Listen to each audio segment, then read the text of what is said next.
Court will note the appearance of Ms. Sharp on behalf of the plaintiff. The defendant is appearing in pro per. This is the time and place set for the evidentiary hearing on two matters: the plaintiff's motion for denial of parenting time for make-up parenting time, as well as plaintiff's motion for return of child and to enforce the orders. The court would note that the court had entered an ex parte order to enforce judgment of custody and to show cause for failure to comply back on July 25, 2023, which stated in the order in paragraph 1 that the defendant shall immediately return the minor child, Ella Joe, back, date of birth, to plaintiff for his parenting time.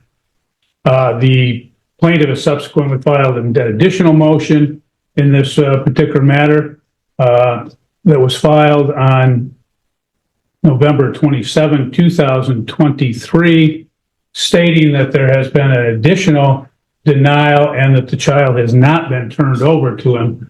Ms. Martinez, have you in fact complied with the turnover order in this matter? And I say that only because the most recent motion, the plaintiff had contained in paragraph 17 of the motion various texts from you, in fact, demonstrate or showing that you do not have the intent to comply with the court orders in this matter. I did return Bella for visitations with her father until she was abused by her father physically. And here's the emotional twist. This isn't just defiance. She's claiming abuse. That changes everything. But in court, claims alone aren't enough. Without solid evidence or CPS confirmation, the judge is legally bound to stick with existing orders. So the real question is she protecting her child or violating the law? She came home with cuts to her mouth that were confirmed by her pediatrician, and then that is when I stopped. Okay. Is my understanding from reading the motion that that CPS was involved and they did not substantiate. Is that correct? They were at the doctor's office when the doctor showed them and confirmed to them the cuts on our daughter's lips. However, whether they followed their protocol for child abuse or not, I'm not exactly sure. Okay, well, I can only assume, I don't know, but I assume that they followed their protocol as they're required to do. Well, I guess the main point is, are you in fact refusing to turn the child over to the plaintiff? Well, as of right now, yes. The plaintiff, Mr. Back, has pled guilty to domestic violence, which occurred July 1st. That's the only point I want to make today, Ms. Martinez. Yep. As a result of your failing to turn over, as this court has ordered, the court is going to remand you to the Calhoun County Sheriff, where you will remain incarcerated until such time as the child is turned over to the plaintiff. Okay. So you can go with the deputy. As I'm in court, how am I to allow the plaintiff to know where our minor child is? You're going to have to make your phone call and make sure that whoever, where the child is, that the child is turned over. But at this point, you will remain incarcerated until such time as the child is. But if I'm in jail, how am I supposed to get my child and give her to the plaintiff? I'm just trying to make sure that I know what to do. You'll have to call somebody or let the plaintiff know where the child is so he can pick up the child. May I ask one more question? Yes. So we are going to follow the current parenting time order, which is from the plaintiff gets our child from 8 p.m. to 8 a.m. So the current orders have not been changed. They will remain in effect until such time as we have another. So I am to turn our child over to the plaintiff at 8 p.m. tonight? Is that, if that's the time of the turnover? Well, yeah, that is the time of the turnover, yep. Well, in this particular matter, I do note that the court has previously, and there are make-up parenting times that are required. Ms. Sharp, what are the make-up parenting times that you've requested? Bring them up, Your Honor.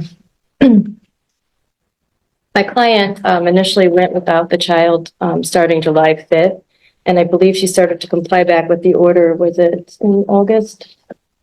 I don't remember. She just placed me. Okay, let me just look at my work. Quick. And then she stopped complying. She stopped complying November 3rd. and my client has not had the child since. Okay. So in total, how many days is that? 35. This time. Yeah. Last time. 29, the last time, 29 overnights, correct? Yes. Okay. And then, from November 3rd until now, I'm sorry, just 1 second, Your Honor. May I, Your Honor? Just a minute. Let's figure this out first. No. Are we minus that? You need a calendar, Ms. Sharp? Yes, I can bring a calendar, Your Honor. I can do it. Sorry, I was relying on his mom, which she's out there, Oh, and she knows all the dates. I was going to put her up on the stand to do it. And, okay, so the first time was 29, and now my client's stating it's 34 overnights 34 total or 34 this time? additional. Okay. So we have a total of 63, it looks like, Correct. is the total. Ms. Martinez, is that square with your understanding?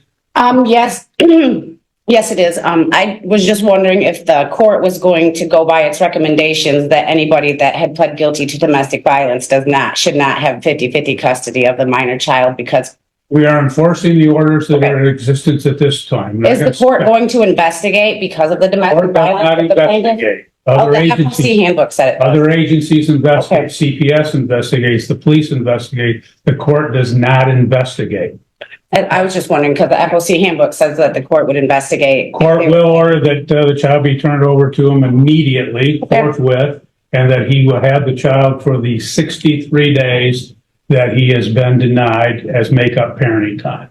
Yes. I can have my ride here. Cindy, go get the minor child and bring her here within a half hour. She is only about 5 minutes from. Wait, did you catch that? 63 days straight. That's not just makeup time. That's a massive shift in custody control. The judge is basically compensating for every missed visit in one block. But here's the real tension. Will this actually benefit the child or just escalate the conflict even further? Drop your thoughts below. Here. If the court can wait a half hour, I can have her here in a half hour. Well, okay, I'll have the deputy take you. He can take Can you you go, to the Bella? holding tank, and then we'll see that the child. I'm sorry, should she bring Bella here to this You courtroom? do that when you go to jail and figure it out. So, I can. There's a personal protection order against him and he continues to address me. When my friend Cindy goes to get Bella, should she bring her here to this courtroom? Bring her back to the court. In fact, what we'll do is we'll have Ms. Sharp and her client, they can be out in a conference room and the child can be turned over to them. And at that time, once Ms. Sharp confirms that he has the child, then we will allow your release. Sure. Okay. Can you do that for me, please? Thank you. Turned over to your client, is that correct? Yes, Your Honor, she's in the Okay. hallway. Court will again reiterate that the child will remain with the plaintiff in this matter for the next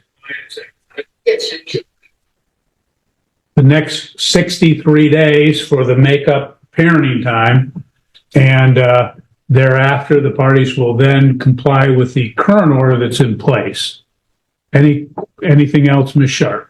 The only issue would be, Your Honor, is that the child goes to school and the school has given my client a hard time before because it didn't say that it was his parenting time at that time. It's going to be probably the next 7 days since I have to do a 7-day order for it to go into place. So there is concern that the child won't be able to go to school because he can't drop off and pick up based off of what they believe is a current order, not. So, but we just want to make sure she still can go to school somehow. Oh, yeah. Yeah, and if you want to add that in the order in case, it's necessary, because you're going to have the child for 63 days, so you'll need it. So but the fact is that he does have opportunity or does have the right to take the child, pick up the child and be involved in the schooling. He would have that right anyway pursuant to MCL 722.30. Yes. Ma'am, don't shake your head unless you know the law. I'm sorry, but the only reason why it's like that is because those are my parenting time hours. Mr. Beck doesn't have Bella during school hours, so that's why the school has that in place to follow the order to a T. The law states that the non-custodial or the other parent, even if they're not a non-custodial, the other parent has the right to all information concerning schooling, doctor, etc. Yes, they inform him about anything that goes on in the school, but just to follow the order to a T, he was not allowed to drop her off at school at noon or pick her up at 3:30 because those were not his parenting time hours. We'll put that in the order, make sure that that's taken care of so that he is allowed to drop off, pick up, and do whatever's necessary for the schooling purposes. Thank you. Anything else, Ms. Sharp?